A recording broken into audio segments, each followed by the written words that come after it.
Muito bem, bom dia a todos, feliz sábado, tudo bem com vocês? Se está tudo bem, eu tenho uma boa notícia, pode ficar ainda melhor, amém? Sempre fica melhor quando a palavra de Deus é aberta. Mas se você está passando por algum problema, alguma luta, alguma dificuldade, eu queria dizer em nome de Jesus que toda a tempestade termina. O choro pode durar uma noite, mas a alegria vem pela manhã, amém? Amigos, amigas, como eu estou numa distância segura aqui de vocês, posso tirar a máscara? Tranquilo? Ok, tudo bem. Eu havia pedido para a liderança, me autorizou também, mas eu sempre gosto de pedir também para os membros, né? Nós sempre procuramos ver com bastante transparência, ali na associação também sempre fazemos os testes, e graças a Deus os meus últimos sempre deram negativos. Então isso me dá condição de poder estar na linha de frente pregando o Evangelho. Estou muito feliz, amigos, pelo privilégio e oportunidade de estar aqui hoje nos ingleses. Essa foi uma semana muito especial, né? Uma semana santa, onde nós relembramos a vida, a morte, a ressurreição e a vitória de Cristo Jesus na cruz do Calvário. E como é bom, né? A cada noite poder ouvir uma mensagem de um aspecto da vida de Cristo que nos fortalece, que nos motiva, que nos dá força e poder para nós avançarmos. Deus seja louvado por isso, e eu tenho certeza, amigos, que vamos continuar caminhando, porque muito em breve o Senhor voltará com poder e grande glória. Amém? Benção. Você está com a sua Bíblia aí? Está com a sua Bíblia? Ok. Nós vamos abrir a Bíblia agora. Você pode ficar à vontade para abrir a mesma, ou se você desejar utilizar o seu smartphone, fica bem tranquilo, tá bom? Ou se você desejar apenas ouvir, o mais importante é você sentir-se bem aqui na igreja para ouvir a voz do Senhor. 2 cultos, né? Um agora e outro depois. Que bênção, amigos. Nós precisamos realmente seguir todas as regras sanitárias, para que em nome de Jesus possamos ter a proteção do alto e assim avançarmos com a mensagem. Amém? Eu peguei esse negócio aí, amigos. Os primeiros dias você passa um pouco mal, mas depois você vai melhorando e melhorando, com bastante, seguindo o protocolo médico, né? E graças a Deus nós estamos bem melhores. Muito bem, está com a sua Bíblia aí? Ótimo. Podemos fazer uma oração? Vamos orar? Santo Deus, nós vamos agora abrir a Tua Palavra. Que o Senhor possa falar ao nosso coração.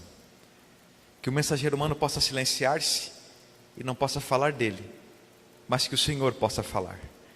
Derrama o Teu Santo e Bom Espírito, em nome de Jesus. Amém. A Bíblia não é antiga, a Bíblia não é moderna, a Bíblia é eterna. Muitos livros podem inspirar, mas somente a palavra de Deus pode transformar.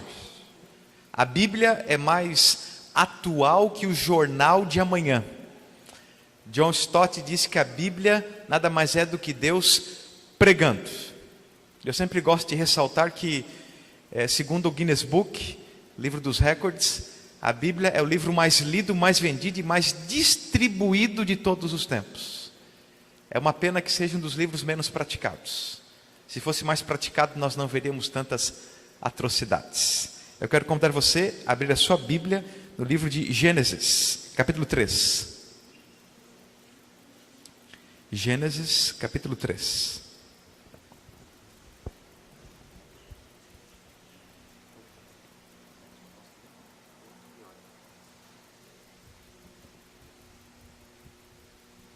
Gênesis capítulo 3 e o verso de número 9. Gênesis capítulo 3 e o verso 9. E chamou o Senhor Deus ao homem. Ele perguntou: onde estás? O contexto deste verso descreve o momento em que Adão e Eva se distanciaram do Senhor e de uma maneira desobediente e infiel participaram do fruto da árvore do conhecimento do bem e do mal. Inicialmente tiveram um sentimento de certa liberdade, que sempre tiveram anteriormente, mas depois de um breve período sentiram, quem sabe de maneira psicossomática, a frieza do pecado. Tanto que o Senhor entra no jardim, e Ele os visitava diariamente, e quando Ele entra, Adão e Eva sentem a presença do Senhor, porque é uma presença iluminada, e vejam, rapidamente eles se escondem. Rapidamente eles se escondem. Ali estava alguém que sempre trazia alegria, amor, regozijo. Era gostoso estar com o Senhor. Eles amavam esse momento. Você está percebendo o que o pecado causa? O Senhor entra, nunca havia feito mal a eles. Era o Criador. Os tratava com simpatia, com amor. Mas o Senhor entra e eles se escondem. Vejam, não é Deus quem se esconde da humanidade, mas é a humanidade que se esconde de Deus. Deus poderia ter recriminado, apresentado alguma exortação, mas não.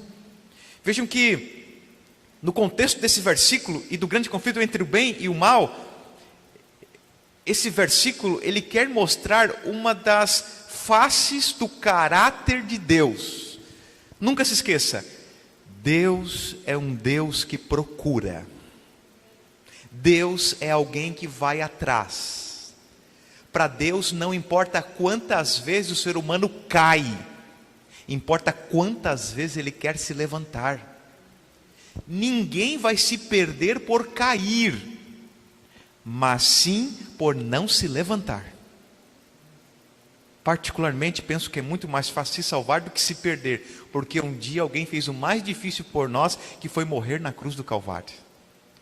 Você já percebeu, sei que você estuda a Bíblia, você já percebeu que os 40 autores que escreveram os 66 livros da Bíblia, eles não se preocupam em provar a existência de Deus? Já percebeu? Você percebe que os autores da Bíblia, eles se preocupam em apresentar quem é Deus, apresentar o caráter de Deus, porque no céu, com Lúcifer, essa foi a grande acusação diante dos anjos, o questionamento do caráter de Deus. A preocupação dos escritores bíblicos é apresentar quem é Deus. E quem é Deus para você?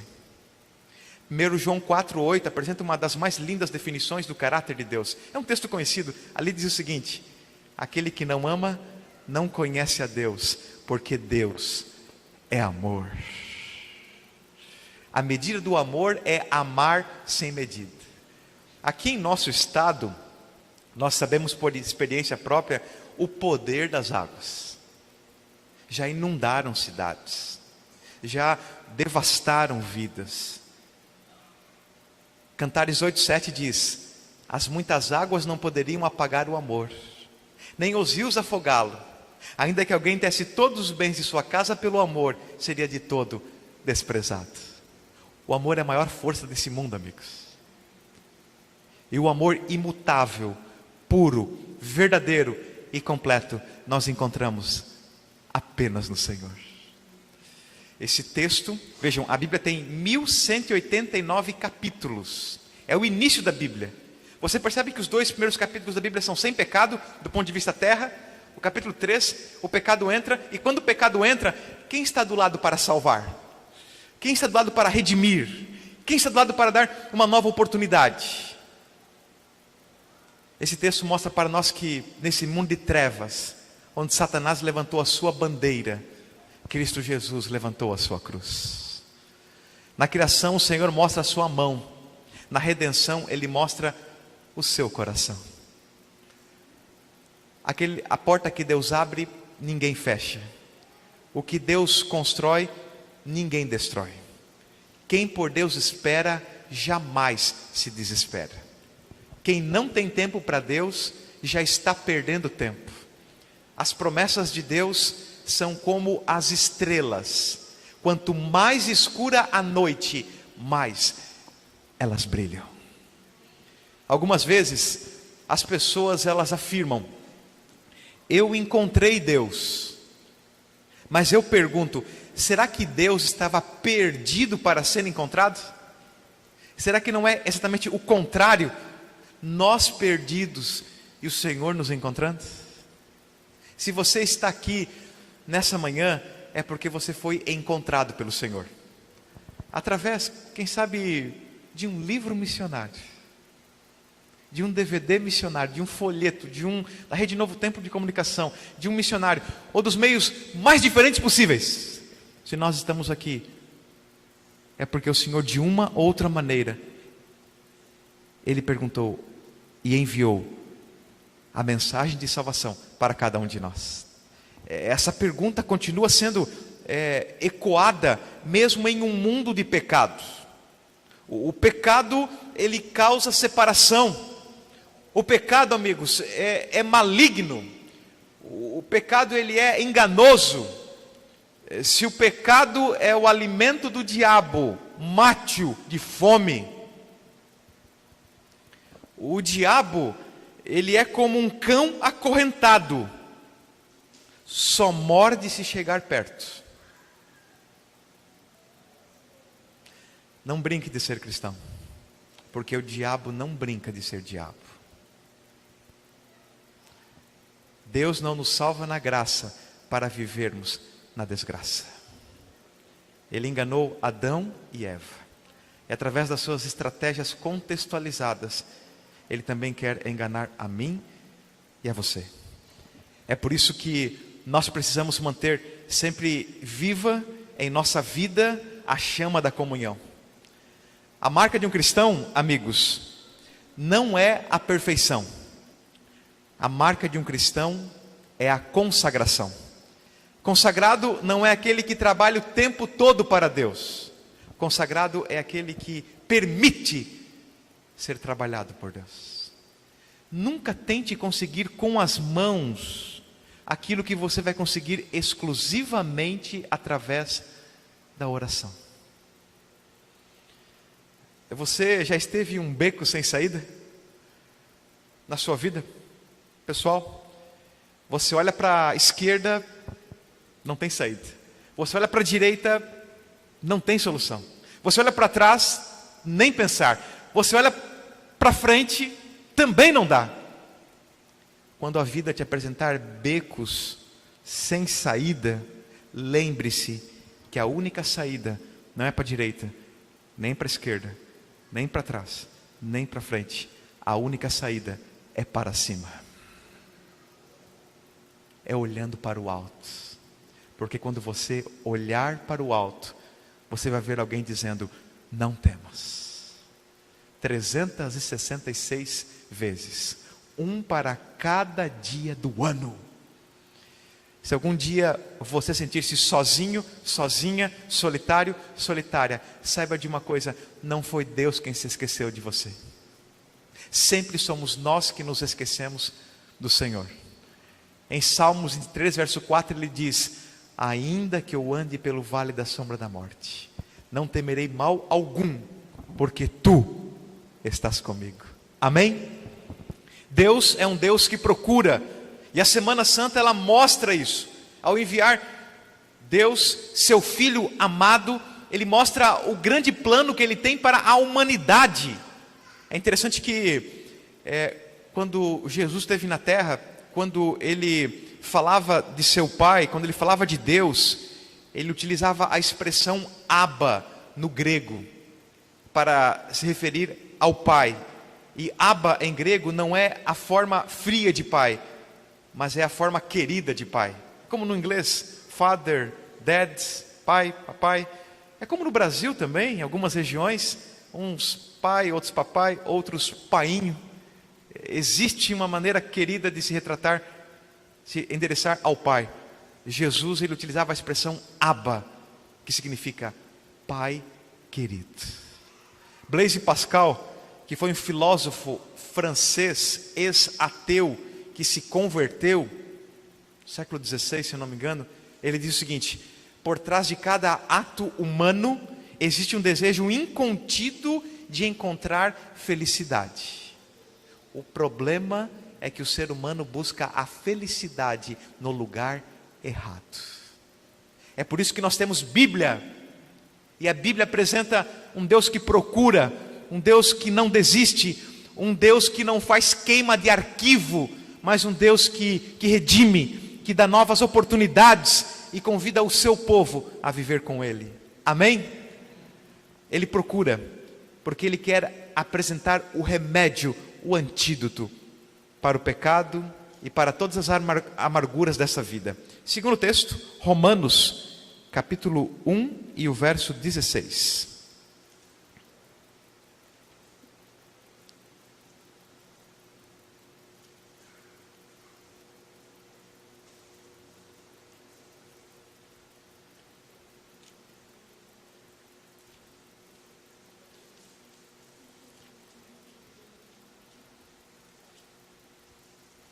Romanos, capítulo 1 e o verso 16.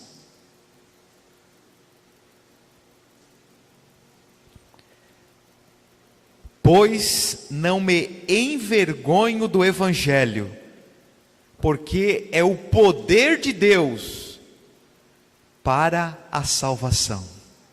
Podemos parar por aqui. Amigos, Romanos 1,16 apresenta uma das maiores e melhores definições de evangelho, de alguém que experimentou a graça. E Romanos 5,20 diz que onde abundou o pecado, superabundou a graça. Romanos 6,23 diz que o salário do pecado é a morte, mas o dom gratuito de Deus é a vida eterna.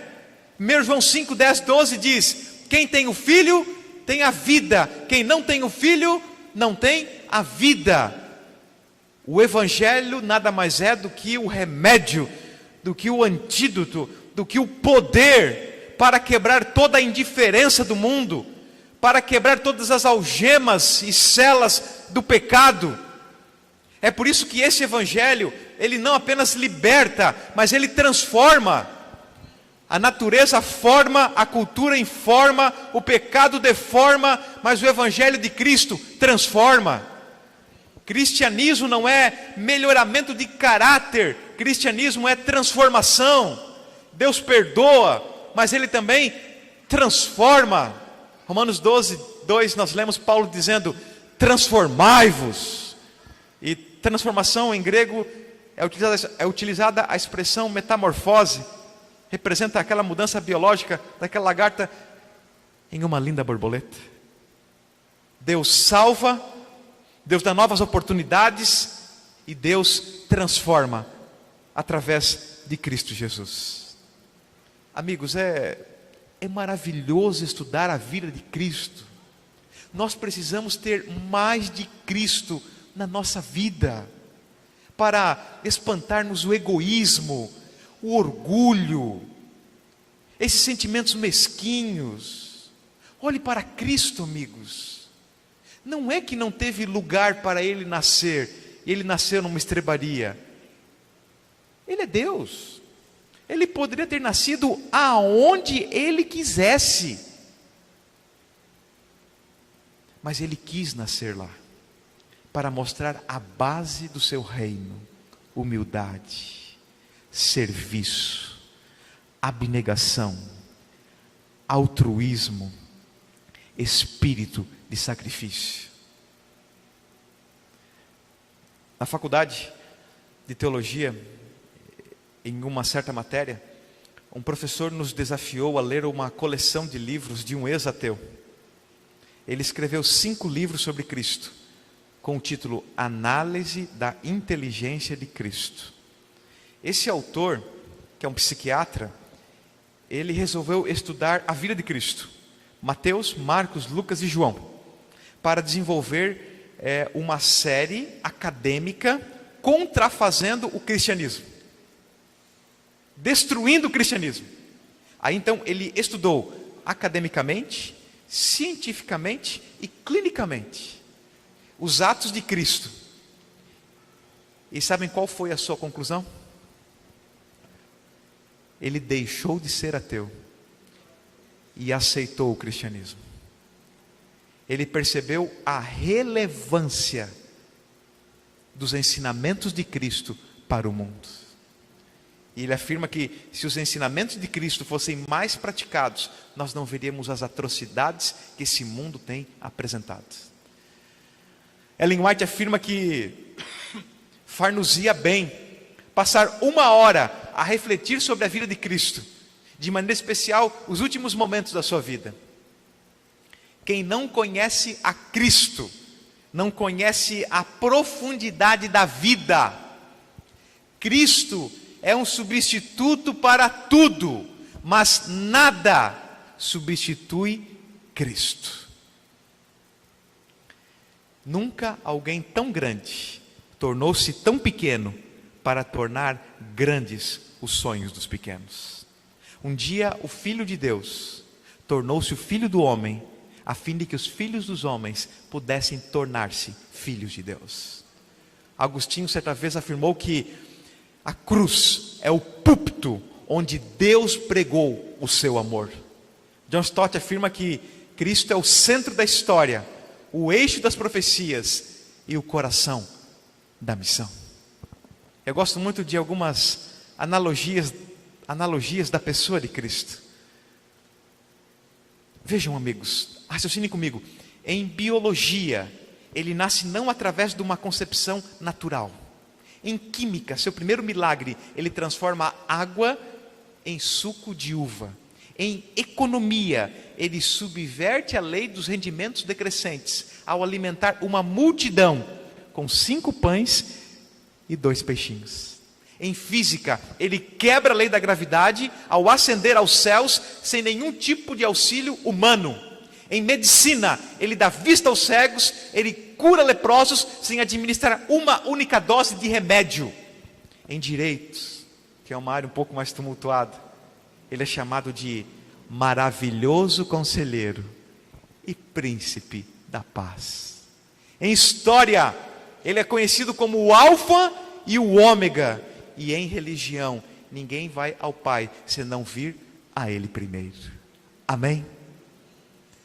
Se Cristo é o maestro, a vida tem conserto.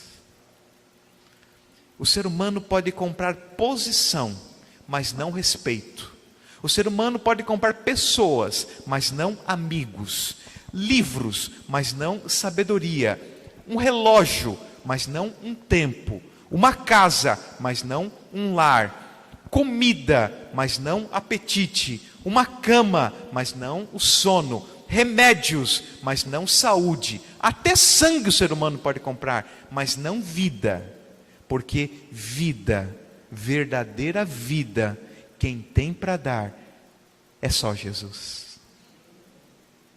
Eu gosto muito de uma ilustração, onde certa vez um instrutor de salva-vidas estava treinando os novos salva-vidas para a temporada que iria se iniciar.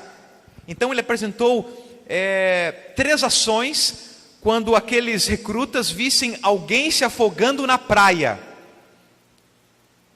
Ele orientou da seguinte maneira: quando vocês virem alguém se afogando na praia, a primeira coisa, tira a pessoa da água.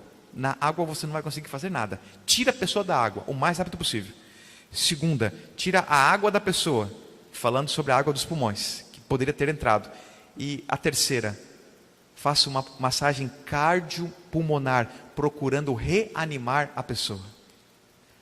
Um cristão passou por ali, ouviu e fez a seguinte aplicação: a mesma coisa é com Cristo. Vejam, Ele nos tira das trevas. Ele tira as trevas e o pecado de nós. E Ele nos dá uma nova vida. Uma nova vida. Ele é o restaurador. Ele é o especialista em portas fechadas.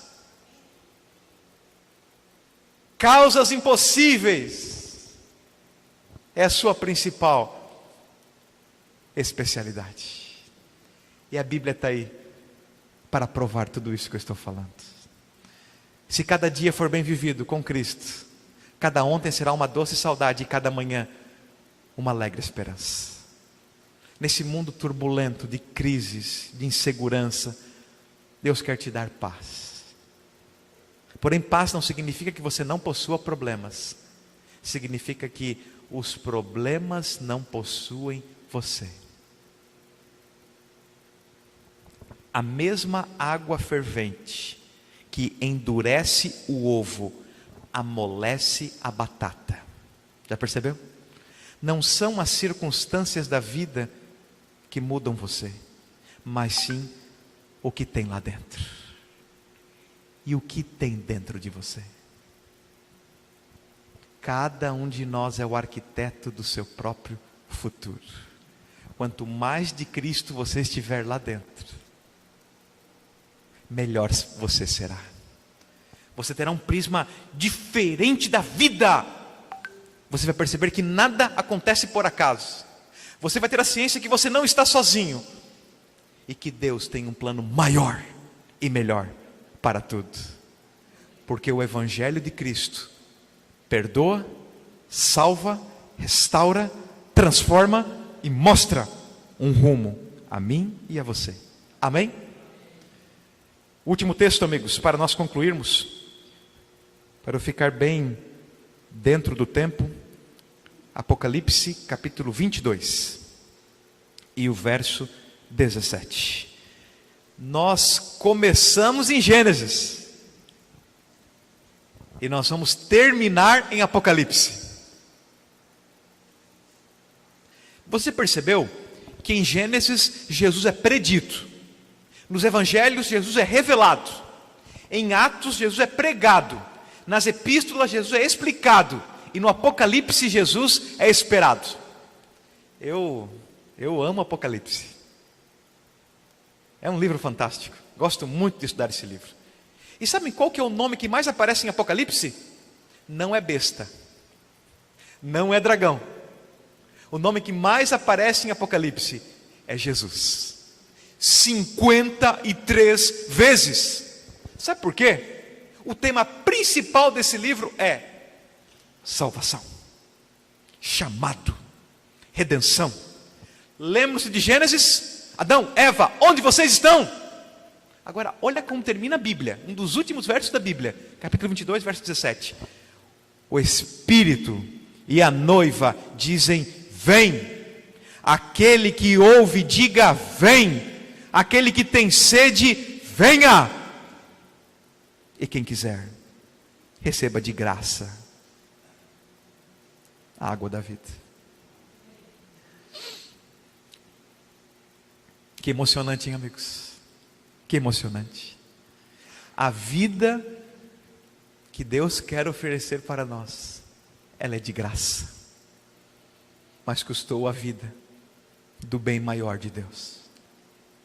João 3,16 diz, porque Deus amou o mundo de tal maneira, que deu seu Filho unigênito, para que todo aquele que nele crê, não morra, mas tenha vida eterna.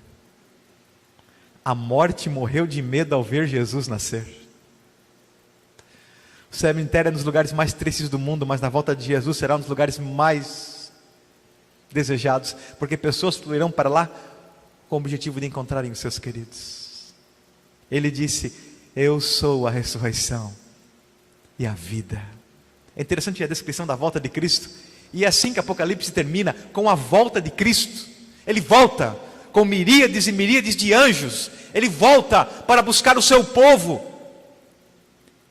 Ele não toca na terra porque a mesma está em pecado, mas ele levanta a sua mão direita para cima e diz, ressuscitai, ressuscitai, ressuscitai.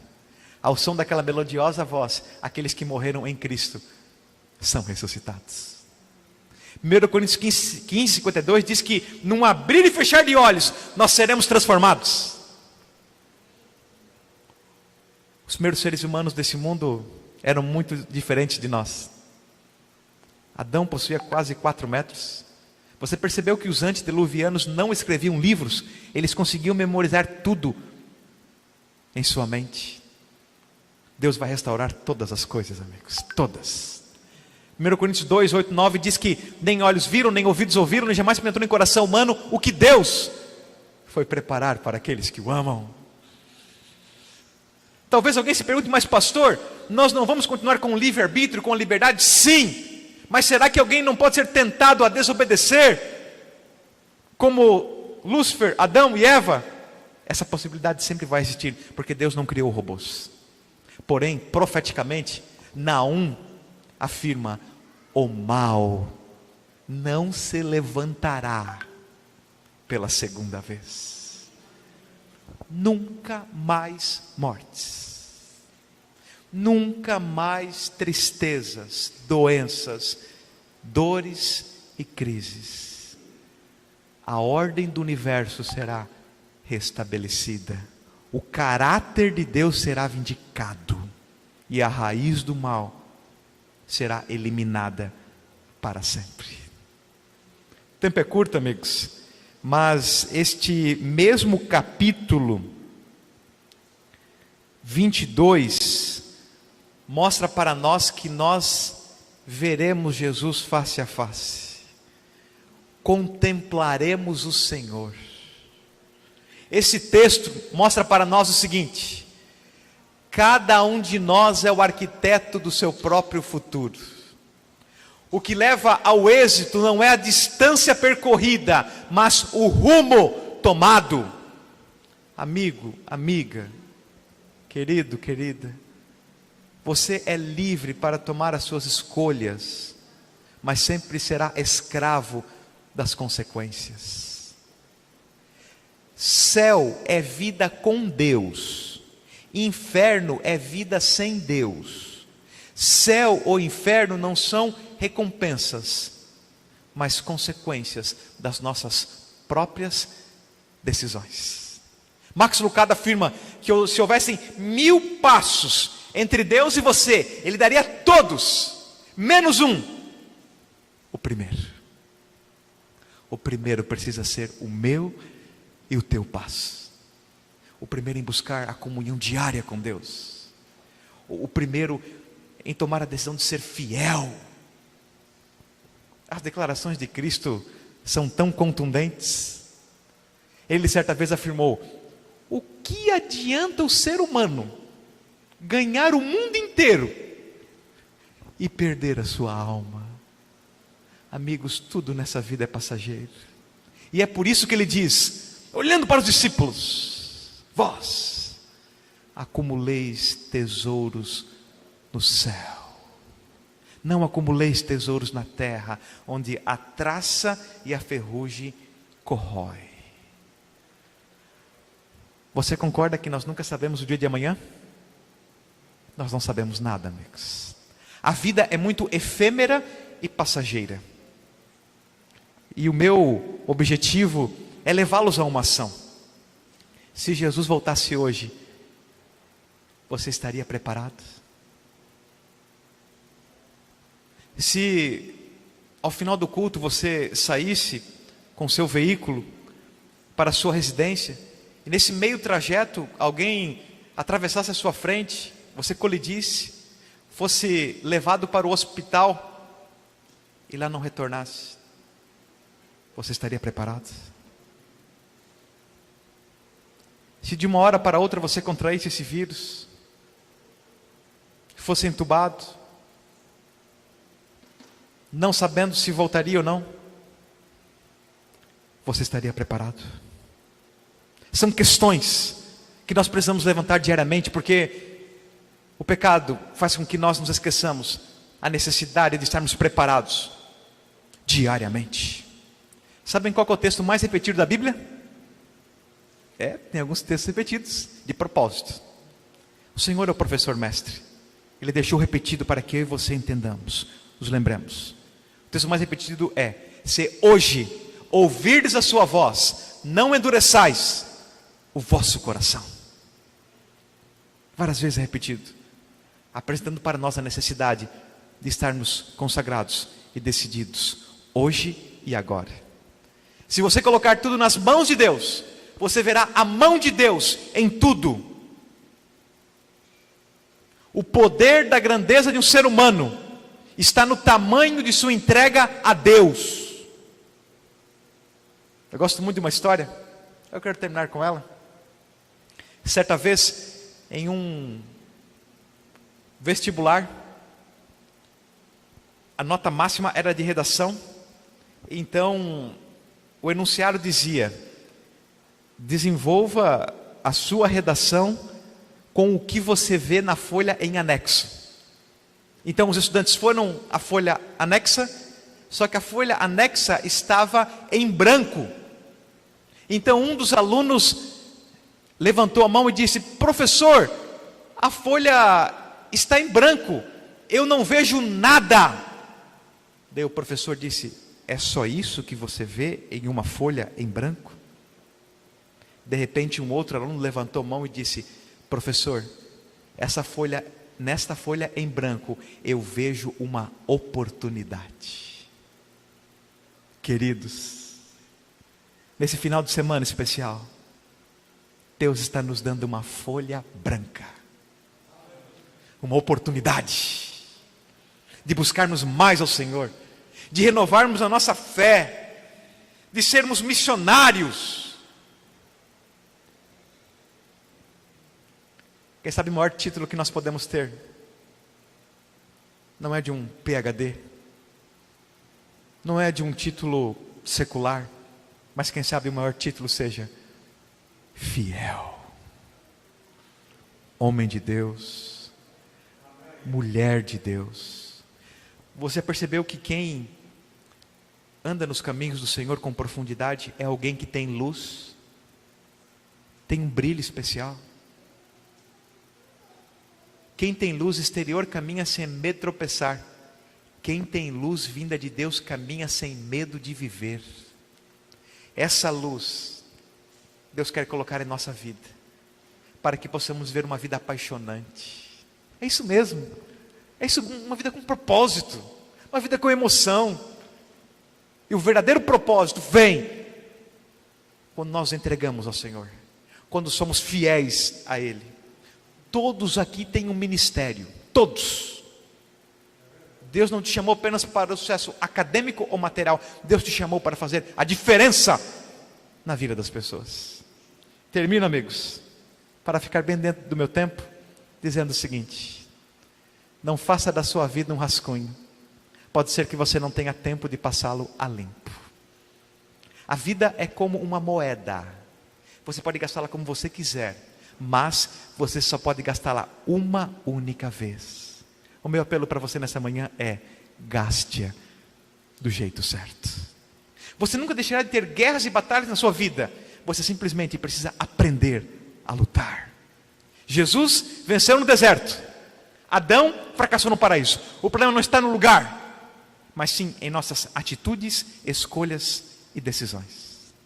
Esse mundo é um deserto, não se esqueça disso.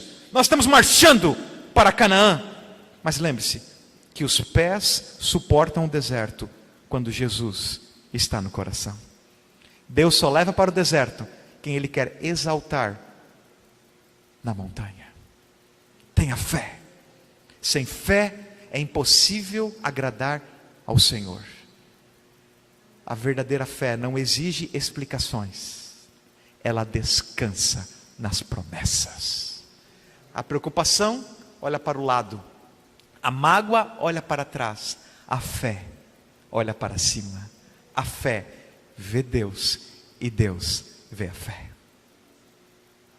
E assim a Bíblia termina com o chamado de Deus.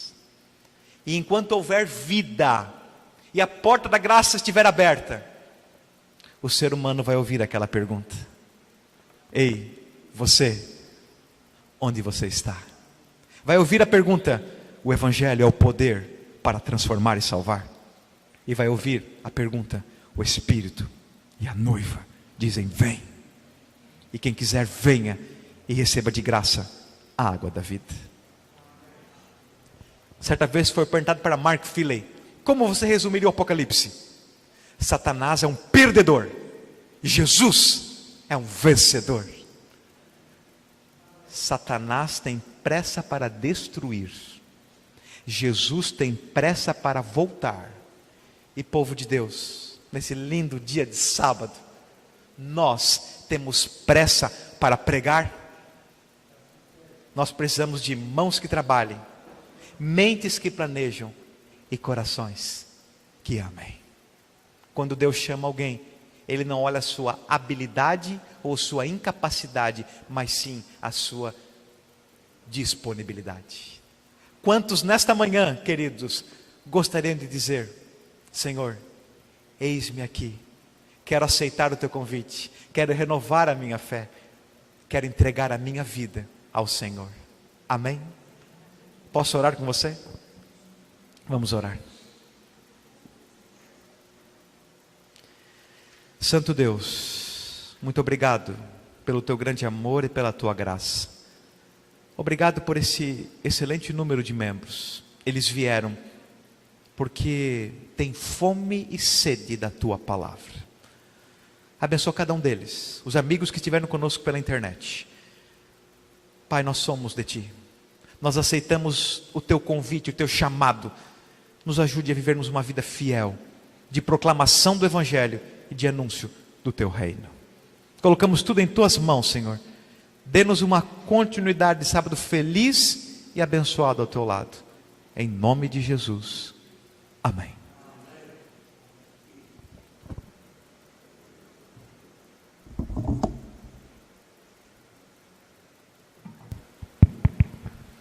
Maravilha, pastor João Nicolau, muito obrigado pela mensagem que o senhor trouxe para nós. Logo o pastor estará pregando no segundo culto. Aqui, pastor João, está uma pequena parte da igreja, mas no segundo culto você vai ver a outra parte. Uma boa parte dos irmãos estão em casa, porque estamos seguindo as normas governamentais, né? Irmãos, eu convido os irmãos a ficarmos em pé e cantarmos um hino animado que combine com a mensagem do pastor que acabou de pregar para nós. Um hino que nos traz o sentido realmente de nós estarmos nessa missão de alcançar a todas as pessoas que precisam conhecer Jesus. Convido os irmãos a entoarmos juntos. Eu quero também convidar aqui as irmãs que estão aqui à frente puxando um louvor comigo. E vamos cantar o hino 327. Mensagem ao mundo. Hino 327. 327. Depois vamos cantar o hino da Escola Sabatina.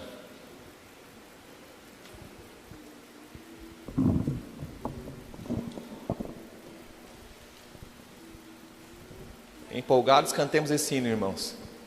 327.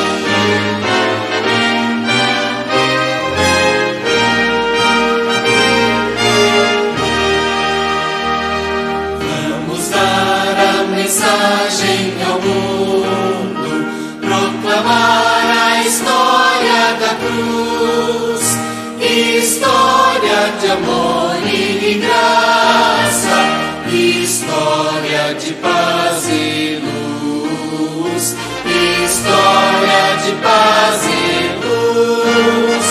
Com Jesus nosso Rei em breve voltará, Rei dos Reis, Senhor. Virá seu reino de luz, funda um